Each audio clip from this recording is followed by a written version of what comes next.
Now, at the beginning of the First World War, the British invaded what was to become Iraq in 1914.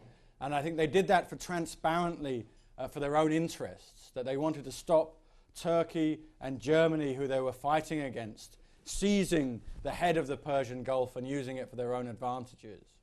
And they moved up in a very difficult campaign, finally seizing Baghdad in 1917. And the British general, General Maude, who led that campaign, as he entered Baghdad, delivered a speech that said to the Iraqi people, "Please, we want to be greeted as liberators, not occupiers. We want your best interests. We want to deliver to you or help you build a liberal, democratic, stable state. We are here to change the regime of the Ottoman Empire and give you your own future." So again, we can see the powerful, if not painful, lessons from history coming to greet us. Now, 3 years later, in June 1920, the Iraqis were getting quite grumpy. Things hadn't improved much. Still, there was an awful lot of British troops on the ground, taking taxes, taking houses and food to feed themselves, and not delivering what they promised, which was democracy, or at least not delivering it quickly enough. And tragically, a revolt in June 1920 started in the south, quite close to Nasiriyah today, and spread across the whole of the country. And the British Army were faced with 131,000 Iraqis armed with modern weapons, fighting them, trying to drive them out of the country. And it took until February 1921 for Britain to regain control of that country. And it cost 2,000 casualties and £40 million, which for the British at the end of an extremely debilitating war was an awful lot of money. Now, the first and most powerful ramification of this, understandably, and possibly we can again see the historical comparison, was the British population got very angry with their government. Again, at the end of a First World War that had seen taxes rise and rise and rise 3 times to fund the war, and also seen the troops not brought home, the British population got very angry with the wartime coalition that had Lloyd George as Prime Minister and had Winston Churchill in the cabinet. So the next election after 1921 was fought around the issue of Iraq and fought around the question, why are we in Iraq? Why are we in a country at the very fringes of the empire? What are we doing there? And there was a feeling that Lloyd George and Winston Churchill were too jingoistic, that they'd overplayed their hand, they'd taken too much on. And the guy who won that election, the guy who went on to become Prime Minister, a man called Bonar Law, won on the slogan, "We cannot be the policeman of the world." Now, I think the early 1920s is a crucial moment for Iraqi history, when the promise of liberal democracy, the promise of a stable state, the promise of hope for the Iraqi people was betrayed. That the government of Bonar Law was faced with electoral dynamics that demanded that he cut and run in Iraq. So the cost of the occupation of Iraq didn't become the main theme of discussion in Whitehall. It became the only theme of discussion. That troops were brought home as quickly as possible, far too quickly. The Iraqi army wasn't built up quickly enough to hold law and order, and basically by 1932, the British packed their bags. They lied to the forerunner of the United Nations, the League of Nations. They said, hey, this state is fine. This state is what we promised to build. We're off now. We'll leave it up to the Iraqis. And I think the classic problem here is that failure to deliver on General Maude's promises in Baghdad in 1917 leads us to 2003.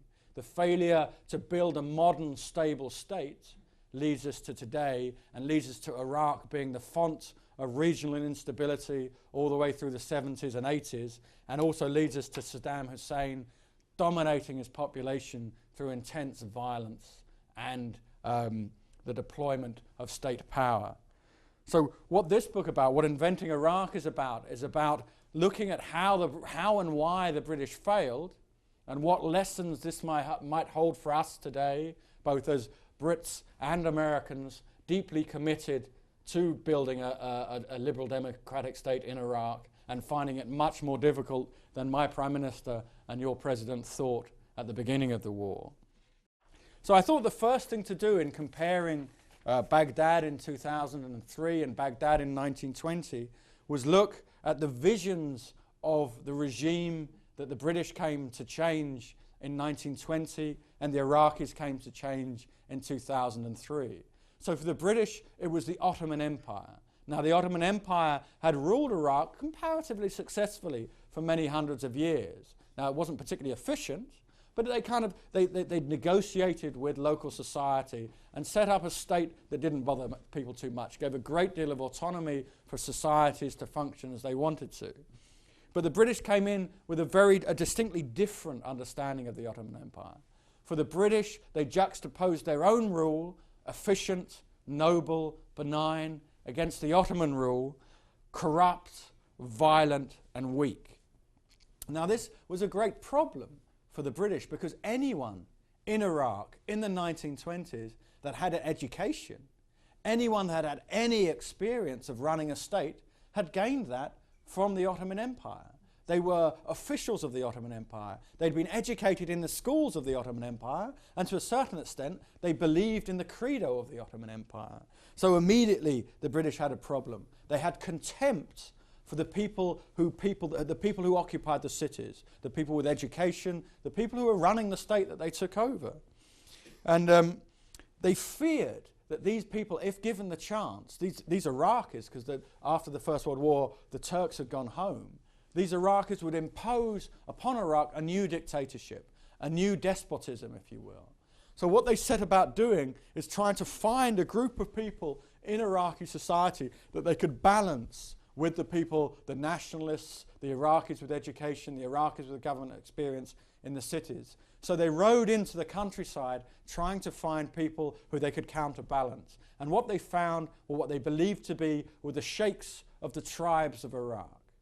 And everything that the Ottomans were, corrupt, despotic, weak, the British believed, a la Lawrence of Arabia, that the sheikhs were not. They saw them as pure, decent, upstanding, particularly a weakness of British society, I suspect. And so they set about deliberately building a weak society and bolstering and building up a strong state. Deliberately building a weak state and bolstering and building up a strong rural society. And we'll get to why that was so tragic in a minute. Now let's go to the Coalition Provisional Authority in 2003 and look for similar, or at least comparable, problems. Now there was a very strong perception amongst those planning, or at least whatever planning they did do in the run-up to the invasion, about what type of state they were dealing with. Now the question I keep being asked as I travel around America or in Britain, why didn't they do any planning? Or why didn't they do the right type of planning? I think there's a very good and possibly understandable answer to that. That very few academics had got into Iraq before 2003. I think I'm only one of two who managed to get in the 90s, get in and out and do research. So very little was known about Iraq. So the Iraqi state was imagined as the United States, as policymakers thought it should look. Hey, this is a great dictator, a vicious, nasty man. He must have an extremely powerful state. So what we'll do, we'll invade, we'll run up to Baghdad, and we'll seize that state. And we'll rule through it. Seems to make sense to me. We'll rule through the institutions of the state, and we'll control society, and then we'll slowly reform the state to make it democratic, to make it decent. And I think from this misperception, because sadly it surely was a misperception, Dick Cheney, Donald Rumsfeld's assertions that we'll only be in Iraq for 6 or 12 months, this is where they come from. I think they were honestly delivered, but I think they were based on a misconception. Now, Iraq in the last 20 years has gone through three wars. 1980 to 1988, a long war of attrition with Iran. Then 1990-91, the war with the coalition that kicked the Iraqis out of Kuwait. And then 2003. Imagine if you were a civil servant trying to run a state that was almost continually fighting wars. But more powerfully than that, as we know, after 1991, very effective sanctions were placed on Iraq. And those sanctions, the most effective ever placed on a state, were placed there specifically to break the state, to weaken it, to strip it of resources, to make it less powerful. And they were very effective. Saddam Hussein, being the astute and nasty dictator that he was, realized this and pulled all his resources out of the official institutions of the state and ran them through his friends, his clan, people he could trust, almost like a shadow state.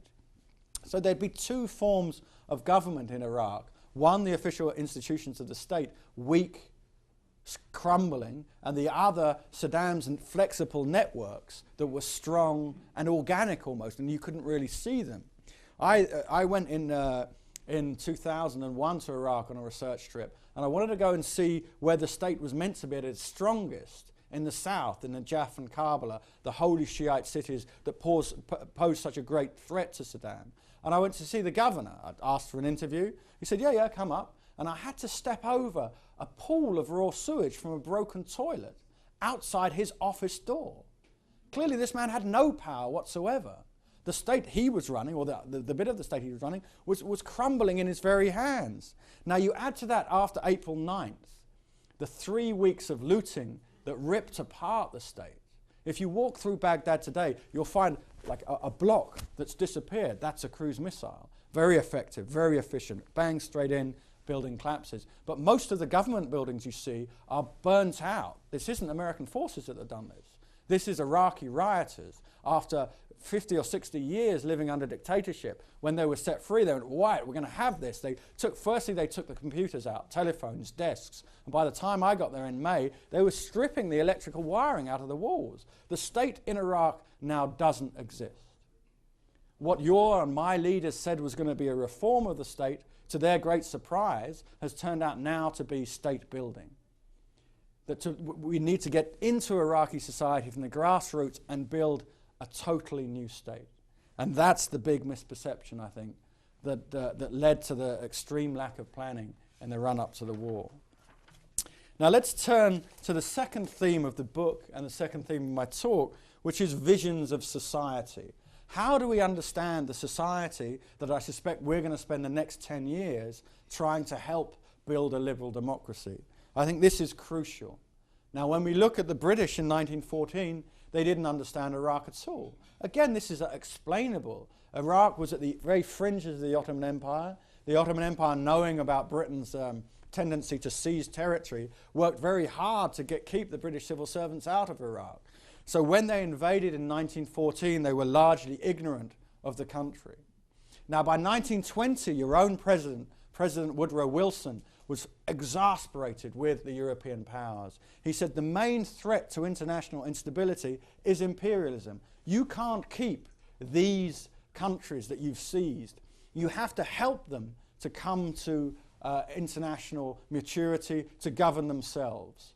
So Britain, under the League of Nations, took on the responsibility of building a modern state, and then the question becomes crucially, which Iraqis are we going to give power to? Who do we believe is good enough in society to hold the keys to the state, to hold the population? Who can we trust? Now, as I've said, the Britons saw the urban areas of Iraq as irrational, violent, I think, but much more crucially, against them. They were nationalists. Urban politicians were mobilizing and saying, hey, get out of here. We can run our country. President Wilson says we can, so why are you here? Go home.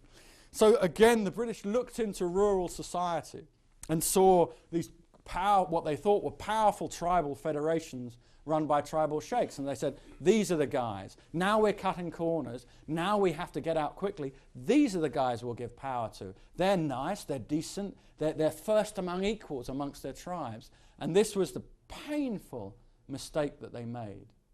That they didn't realize that Iraq had been transformed through the 1800s. Again, explainable.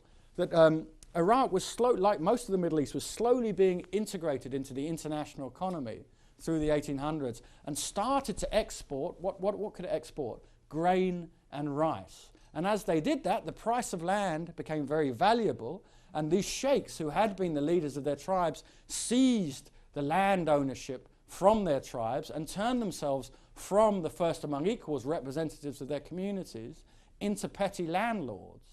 So, unsurprisingly, they became immensely unpopular, but they used force of arms, the militias they controlled, to turn their tribespeople into serfs, working in bonded labor on their land for very low wages. So the guys that the British saw as the personification of decency, the conduit to Iraqi society, were actually very, very unpopular and were relying on force of arms to control the societies beneath them. So this was the problem, that they had no sustained investigation of Iraqi society, and they imagined it as it should be, and they misunderstood it. Now, again, let's come through to today, to 2003, maybe January, February of 2003, the run-up to the invasion of Iraq. Again, not surprisingly, the US forces planning the invasion didn't know a great deal about Iraq. There had been very few Americans in Iraq since 1990, the invasion of Kuwait. Again, very few academics to study Iraq. So they imagined Iraq as they thought it should be. And they looked about for people they could use to explain Iraq to them. And who did they find? They found Ahmad Shalabi and the Iraqi National Congress, a group of extremely effective lobbyists in Washington who, quite understandably, were desperately trying to persuade the government of the United States to come and invade their country. That's what their job was. Hey, come and invade our country, it'll be easy, and you can give it to us afterwards. Now, sadly, Ahmad Shalabi hasn't been in Iraq since 1958. And a lot has changed since then.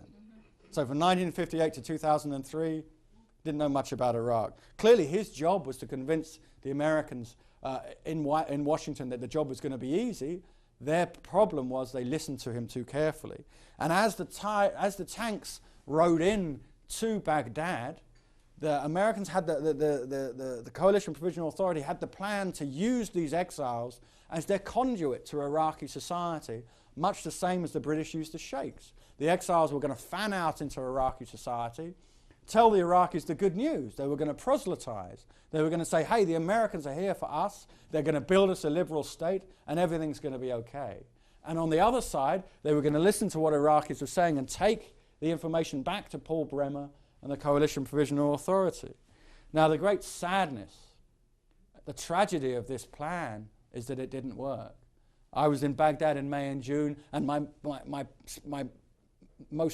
the big mission that took me there was to interview Iraqis and say, what do you think of these guys?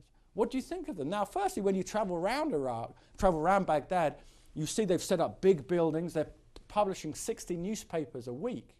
But they're not managing to rally Iraqi society. They're not managing to get into Iraqi society and get Iraqis to believe in them. You speak to Iraqis, at best you find indifference. But very sadly and much more worryingly, you find anger and suspicion.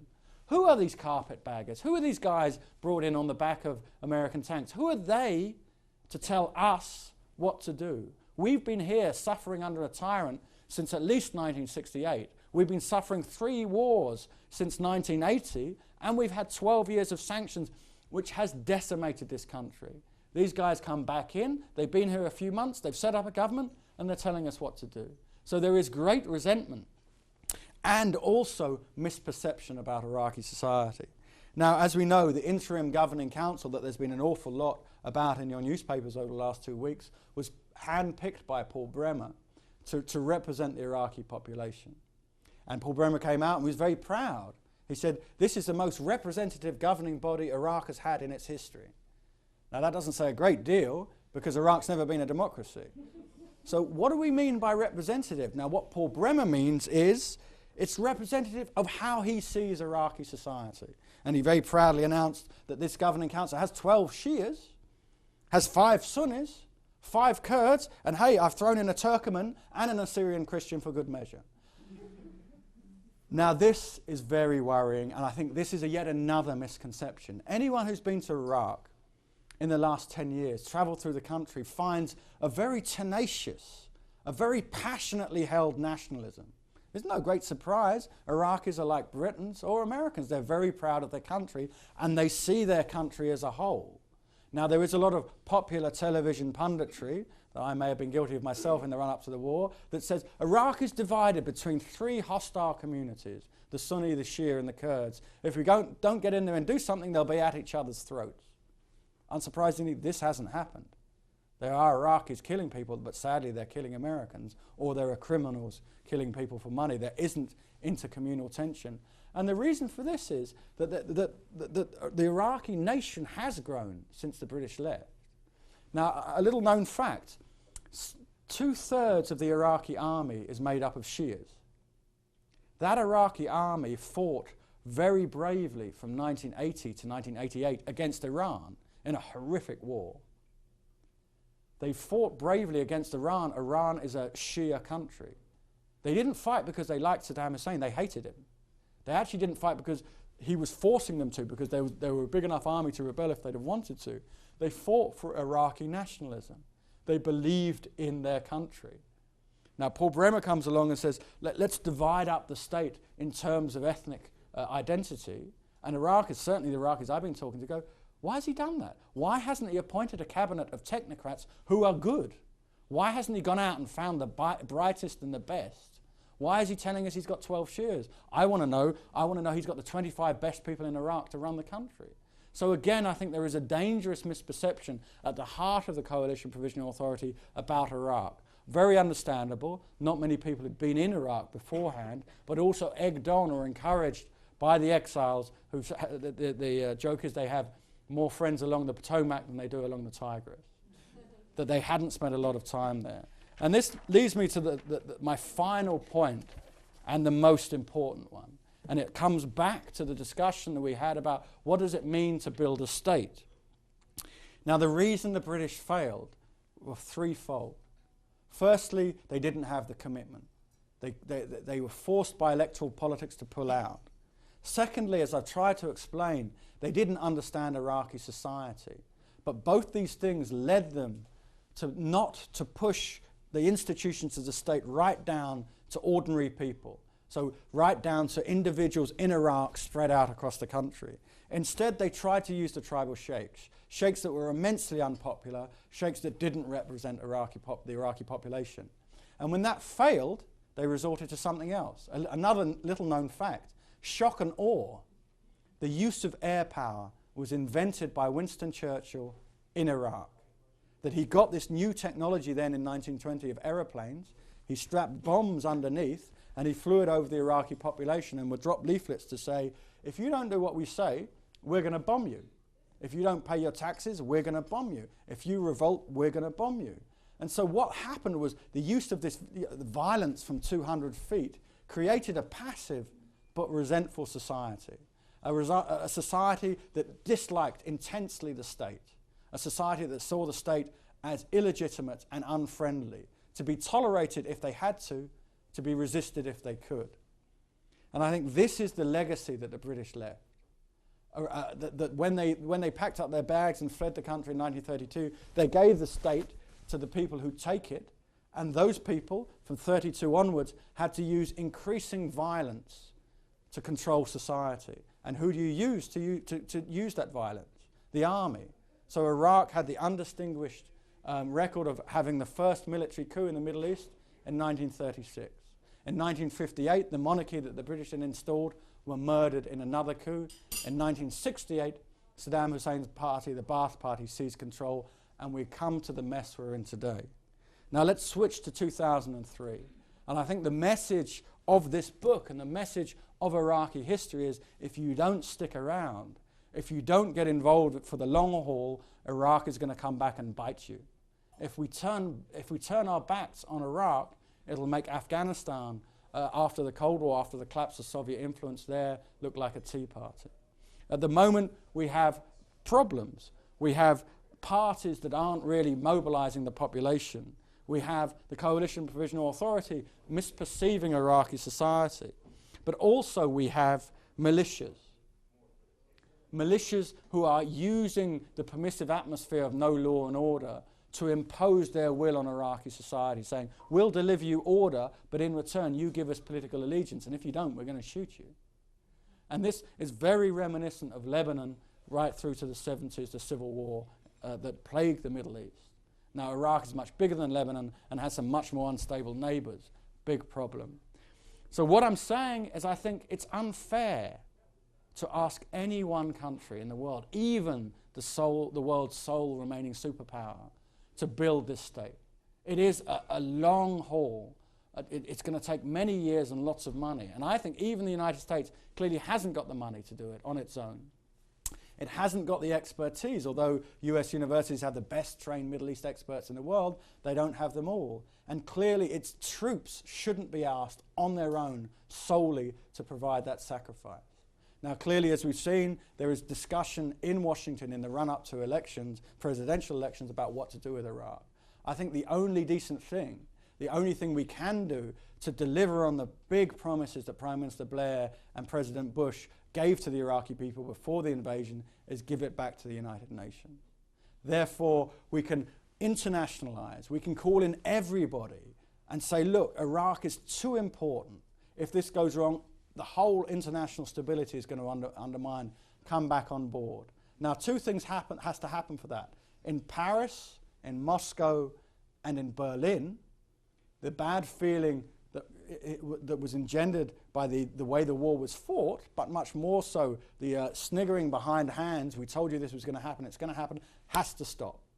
That in Berlin, Paris, and Moscow, it has to be realized that Iraq is too important to indulge in the politics of the schoolyard. Now they have to rally together, get behind building a state. But also, I think there has to be a realization in Washington that if you want a coalition, it has to be a coalition. It has to be a multinational coalition where those putting troops on the ground, those pumping money into Iraq, have to share responsibility, have to share the management role in the Republican Palace where Paul Bremer is currently ruling from. So I think those two thoughts I will leave you with. Iraq is too important to be left to one country. The United Nations has to be brought back in, and we all have to be prepared for a generation-long commitment to state building. If we fail this time, we'll not only leave the instability of Iraq that the British had, but in an extremely violent and unstable region that gave birth to Al-Qaeda, we'll be making a curse that will come back to haunt us for the next generations to come. Thank you very much. Oh, thank you.